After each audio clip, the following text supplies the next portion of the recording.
जय माता दी। 5वां अध्याय, देवताओं द्वारा देवी की स्तुति। महर्षि मेधा ने कहा, "मैं पूर्व काल में शुंभ और निशुंभ नामक असुरों ने अपने बल के मद से इंद्र का त्रिलोकी का राज्य और यज्ञों के भाग छीन लिए, और वह दोनों इसी प्रकार सूर्य, चंद्रमा, धर्मराज और वरुण के अधिकार भी छीनकर स्वयं ही उनका उपयोग करने लगे। वायु और अग्नि का कार्य भी वही करने लगे, और इसके पश्चात उन्होंने जिन जिन देवताओं का राज्य छीना था उनको अपने अपने स्थान से निकाल दिया। इस तरह से अधिकार छीने हुए तथा दैत्यों द्वारा निकाले हुए देवता अपराजिता देवी का स्मरण करने लगे कि देवी ने हमको वर दिया था कि मैं तुम्हारी संपूर्ण विपत्तियों को नष्ट करके तुम्हारी रक्षा करूंगी। ऐसा विचार कर सब देवता हिमालय पर गए और भगवती विष्णु माया की स्तुति करने लगी। देवताओं ने कहा, देवी को नमस्कार है, शिव को नमस्कार है, प्रकृति और भद्रा को नमस्कार है। हम लोग रौद्र, नित्या और गौरी को नमस्कार करते हैं। ज्योत्स्नामयी, चंद्र रूपिणी व सुख रूपा देवी को निरंतर नमस्कार है। शरणागतों का कल्याण करने वाली वृद्धि और सिद्धि रूपा देवी को हम बारंबार नमस्कार करते हैं। और नेत्रवती राजाओं की लक्ष्मी तथा सर्वाणी को नमस्कार है। दुर्गा को दुर्ग स्थलों को पार करने वाली दुर्गपारा को सारा सर्वकारिणी ख्याति कृष्ण और धूम्र देवी को नमस्कार है। अत्यंत सौम्य तथा अत्यंत रौद्र रूपा को हम नमस्कार करते हैं, उन्हें हमारा बारंबार प्रणाम है। जगत की आधार भूतकृति देवी को बारंबार नमस्कार है करते हैं।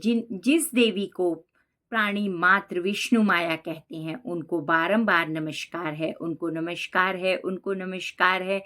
जो देवी संपूर्ण प्राणियों में चेतना कहलाती हैं उनको नमस्कार है, उनको नमस्कार है, उनको नमस्कार है। जो देवी सब संपूर्ण प्राणियों में बुद्धि रूप में स्थित हैं उनको नमस्कार है, उनको नमस्कार है, उनको नमस्कार है। जो देवी सब प्राणियों में निंद्रा रूप में विराजमान है उनको नमस्कार है, उनको नमस्कार है, उनको नमस्कार है। जो देवी सब प्राणियों में शुद्धा रूप में विराजमान है उनको नमस्कार है, उनको नमस्कार है, उनको नमस्कार है। जो देवी सब प्राणियों में छाया रूप में स्थित है उनको नमस्कार है, उनको नमस्कार है। जो देवी सब प्राणियों में शक्ति रूप में स्थित है उनको नमस्कार है, उनको नमस्कार है। जो देवी संपूर्ण प्राणियों में तृष्णा रूप में स्थित हैं उनको नमस्कार है, उनको नमस्कार है। जो देवी सब प्राणियों में शांति रूप में स्थित हैं उनको नमस्कार है, उनको नमस्कार है, उनको नमस्कार है। जो देवी सब प्राणियों में जाति रूप में स्थित हैं उनको नमस्कार है, उनको नमस्कार है, उनको नमस्कार है। जो देवी सब प्राणियों में लज्जा रूप में स्थित हैं उनको नमस्कार है, उनको नमस्कार है, उनको नमस्कार है।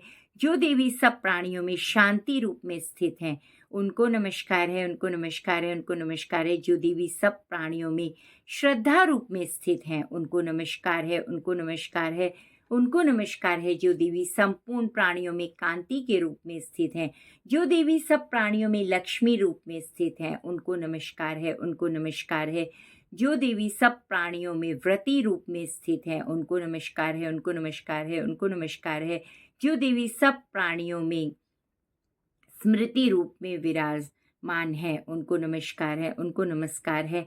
जो देवी सब प्राणियों में दया रूप में स्थित है उनको नमस्कार है, उनको नमस्कार है, उनको नमस्कार है। जो देवी सब प्राणियों में तुष्टि रूप में स्थित है उनको नमस्कार है, उनको नमस्कार है, उनको नमस्कार है। जो देवी सब प्राणियों में मात्र रूप में स्थित है उनको नमस्कार है, उनको नमस्कार है, उनको नमस्कार है।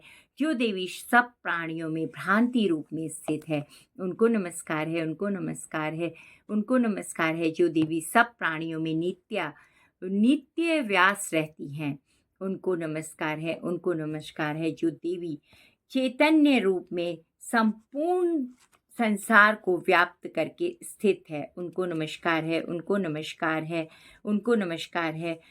पूर्व काल में देवताओं ने अपने अभीष्ट फल पाने के लिए जिनकी स्तुति की है और देवराज इंद्र ने बहुत दिनों तक जिनका सेवन किया है, वे कल्याण की साधना भूता ईश्वरी हमारा कल्याण और मंगल करें तथा सारी विपत्तियों को नष्ट कर डालें। असुरों के सताए हुए हम संपूर्ण देवता परमेश्वरी को इस समय नमस्कार करते हैं तथा जो भक्ति पूर्वक सिमरन करने की जाने पर तुरंत ही सब विपत्तियों को नष्ट कर देती है, वह जगत माता इस समय भी हमारा कल्याण मंगल करके हमारी समस्त विपत्तियों को दूर करें। महर्षि मेधा ने कहा, हे राजन, इस प्रकार सभी देवताओं ने देवी की स्तुति करी तो उसी समय पार्वती देवी गंगा में स्नान करने के लिए आई। तब उनके शरीर से प्रकट होकर शिवा देवी बोली, शुभ दैत्य के द्वारा स्वर्ग से निकले हुए और निशुंभ से हारे हुए यह देवता मेरी स्तुति कर रहे हैं। पार्वती के शरीर से अंबिका निकली थी, इसलिए उनको संपूर्ण लोक में कौशिकी कहते हैं। कौशिकी के प्रकट होने के पश्चात पार्वती देवी के शरीर का रंग काला हो गया और वह हिमालय पर रहने वाली कालिका देवी के नाम से प्रसिद्ध हुई। और फिर शुंभ और निशुंभ के दूत चंडमुंड वहां आए और उन्होंने परम मनोहर रूप वाली अंबिका देवी को देखा। फिर वह शुंभ के पास जाकर बोले, महाराज, एक अत्यंत सुंदर स्त्री हिमालय को प्रकाशित कर रही है। वैसा रंग रूप आज तक हमने किसी का नहीं देखा है। हे असुरेश्वर, आप यह पता लगाएं कि वह कौन है और उसको ग्रहण कर लें। वह स्त्रियों में रत्न है, वह अपनी कांति से 10 दिशाओं को प्रकाशित करती हुई वहां स्थित है, इसलिए आपको उसको देखना चाहिए। हे प्रभु, तीनों लोकों के हाथी, घोड़े, मणि इत्यादि जितने रत्न हैं वह इस समय आपके घर में शोभायमान हैं। हाथियों में रत्न रूप में ऐरावत हाथी और उच्च श्रेवा नामक घोड़ा तो आप इंद्र से ले आए हैं।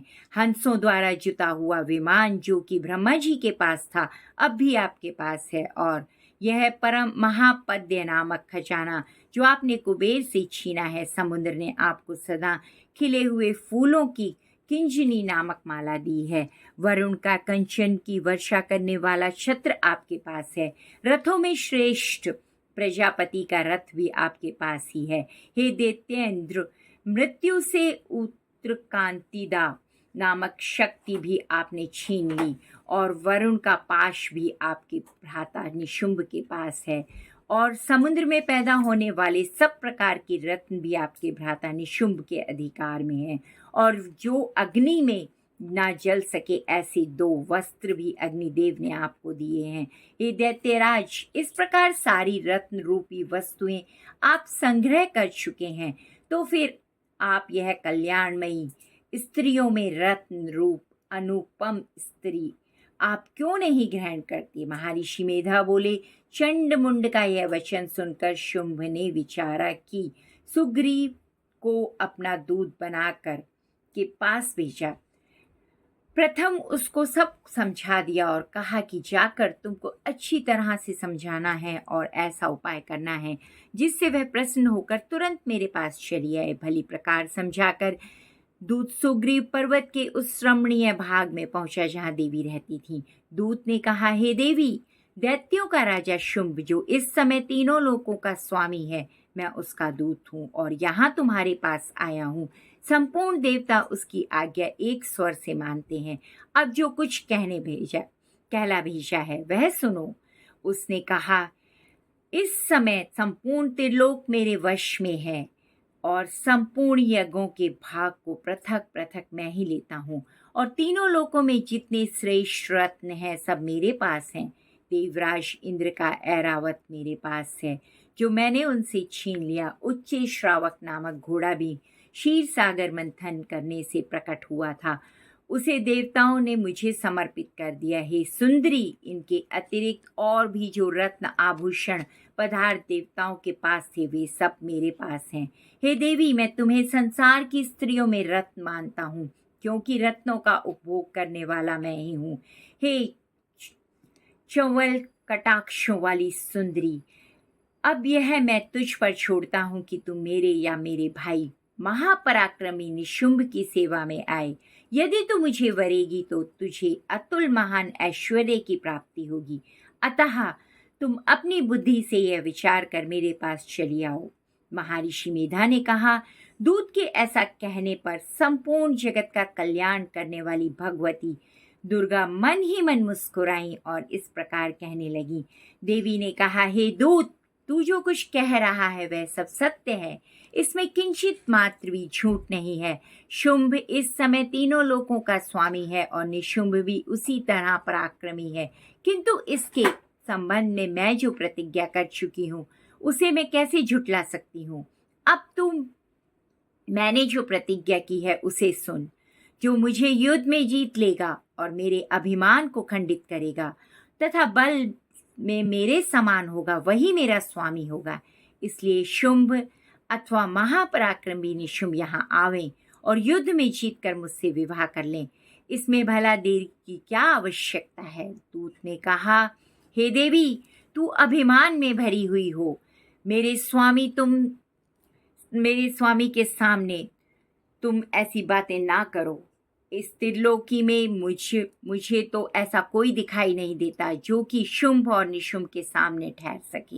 हे देवी, अब अन्य देवताओं में कोई शुंभ और निशुंभ के सामने युद्ध में ठहर नहीं सकता, तो फिर तुम जैसी स्त्री उनके सामने रणभूमि में कैसे ठहरेगी। जिन शुंभ आदि असुरों के सामने इंद्र आदि देवता भी नहीं ठहर सके, तो फिर तुम अकेली स्त्री उनके सामने कैसे ठहर सकोगी। अतः तुम मेरा कहना मानकर उनके पास चली जाओ, नहीं तो वह तुम्हें केश पकड़कर घसीटते हुए ले जावेंगी, तो तुम्हारा गौरव नष्ट हो जाएगा। इसलिए मेरी बात मान लो। देवी ने कहा, जो कुछ तुमने कहा ठीक है। शुंभ और निशुंभ बड़े बलवान हैं, लेकिन मैं क्या कर सकती हूँ, क्योंकि मैं बिना विचारे प्रतिज्ञा कर चुकी हूँ। इसलिए तुम जाओ और मैंने जो कहा है वह सब आदर पूर्वक असुरेंद्र से कह दो। इसके पश्चात जो वह उचित समझे। धन्यवाद।